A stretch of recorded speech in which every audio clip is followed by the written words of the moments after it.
Agora um alerta, viu?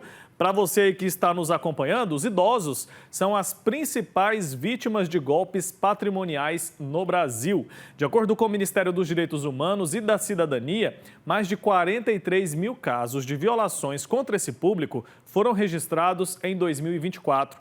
Um exemplo recente, olha só, é o caso de uma aposentada que enviou R$200 mil a uma pessoa que fingia ser o ator Arnold Schwarzenegger.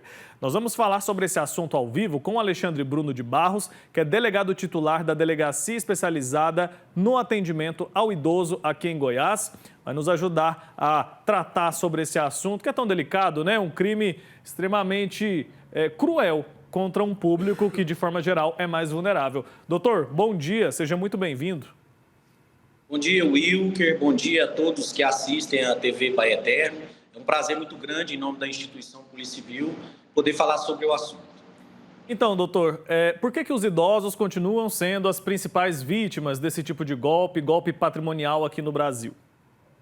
Você iniciou a sua fala aí, Wilker, com a palavra que é chave, vulnerável. Na verdade, o idoso é considerado como hipervulnerável.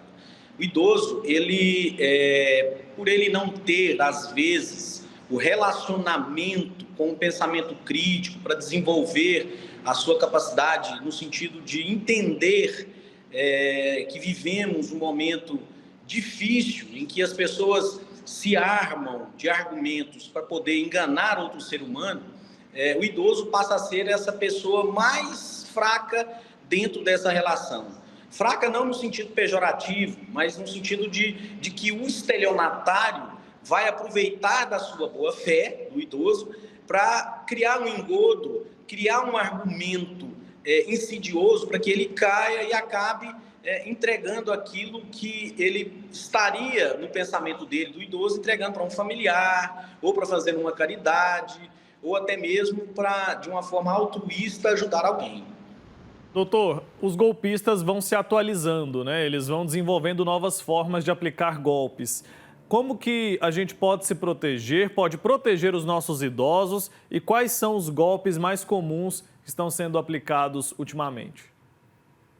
O idoso, como eu disse aqui no início, né, essa pessoa revestida de boa fé, ele está dentro da sua casa, né, aguardando ali a visita de um parente, de um familiar, e aí, de repente, esse idoso não recebe essas visitas e ele recebe uma ligação. Normalmente, o estelionatário tenta se passar por um familiar, né, a voz, tenta imitar uma voz parecida, né, joga ali um argumento para cima do idoso, o idoso acaba achando que é um familiar e ali ele cria uma história cobertura e o idoso acaba caindo naquela situação e faz ali uma transferência, né? Tem um idoso mais atualizado que tem Pix, acaba fazendo Pix, acaba indo na agência bancária, fazer essa transferência dentro da agência bancária, é até mais seguro, porque existe súmula do STJ que a transação feita dentro da agência bancária, o idoso pode ser restituído dos valores relacionados a essa questão.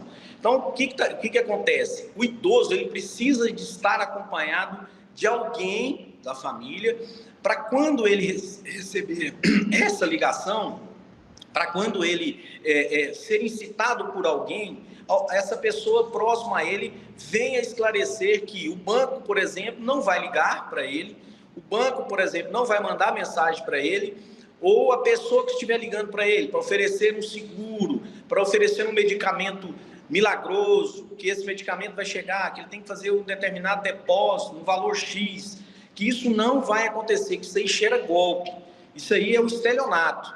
Então, o que está acontecendo de mais, está acontecendo mais prioritariamente? O exemplo foi desse idoso aí, de R$200 mil. A pessoa liga, se passa por um ator. Nós temos casos que a pessoa se passou pelo Silvio Santos, né? Nós sabemos que o Silvio Santos atingiu várias gerações. A minha geração, atingiu a geração das minhas filhas, atingiu a geração da minha mãe. E a pessoa, isso depois que o Silvio Santos tinha morrido, e a pessoa acabou caindo nesse golpe. Então, a pessoa, o idoso precisa de estar acompanhado por um familiar ou por alguém próximo da família para o orientar. Bater nessa tecla, olha, o banco não vai ligar para você, o INSS não vai te oferecer falando que você tem uma restituição, você tem um valor a ser corrigido, do idoso ficar alerta, os familiares ficarem alerta sobre isso. E isso tem acontecido muito. Nós temos que estar sempre em alerta nesse sentido. Desconfiar de tudo, né, doutor? Infelizmente, a nossa realidade hoje é essa. A gente precisa desconfiar de todo tipo de informação que chega até nós. E a gente às vezes acha engraçado, né? Às vezes até leva para o lado cômico essa história. Por exemplo, de uma pessoa... como que uma pessoa cai num golpe de alguém se passando pelo Silvio Santos? Mas essas pessoas, esses bandidos, eles têm uma lábia que a gente cai. E a gente pode cair. Eu estou aqui falando sobre esse assunto todos os dias, já quase caí em golpes, não nesse sentido de alguém se passando por uma pessoa famosa, mas a pessoa te liga com uma conversa tão bem estruturada, tão bem elaborada, que você acredita no que ela está dizendo. Por isso a gente faz esse alerta. Tem que tomar cuidado, todo cuidado é pouco, é fundamental que a gente desconfie. O que diz a nossa legislação, doutor, com relação a esses golpes específicos contra as pessoas idosas? Quem comete um golpe patrimonial contra um idoso responde com algum agravante ou não? De que forma a legislação protege essas pessoas? Hoje nós temos, já não tão recente assim, né? Nós temos aí quase há mais de 2 anos, né, o famoso estelionato eletrônico, né, que é a fraude eletrônica, que é apontado justamente nesse sentido, né? Foi inaugurado no Código Penal, o artigo 171A, e tem num dos seus parágrafos o golpe aplicado contra a pessoa idosa. Né? Aí nós temos a pena do estelionato comum de 1 a 4 anos, de 1 a 5 anos. Nesse caso, ele vai passar de 2 a 8 anos. Né? Nós temos também o crime de exploração financeira, que está elencado no artigo 102 do Estatuto do Idoso, né? Que é a Lei 10.741, que fala justamente dessa questão.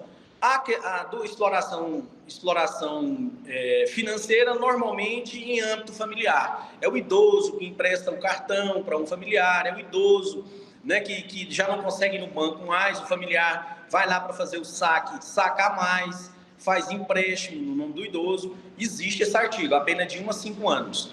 E nós temos o artigo 171A, né, no seu parágrafo 3º, salvo engano, que trata justamente dessa questão. Hoje a Polícia Civil Goiana está estruturada para poder fazer essas investigações. Nós temos conseguido dar uma resposta efetiva sobre essa situação. Nós temos a expertise para atuar nesses casos e tem trazido para o idoso uma resposta rápida. Mas vale um alerta. É melhor trabalhar na prevenção do que depois dos acontecimentos fáticos.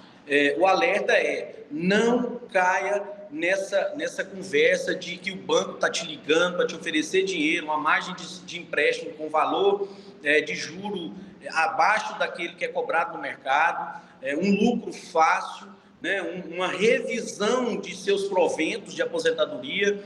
O idoso tem que estar alerta.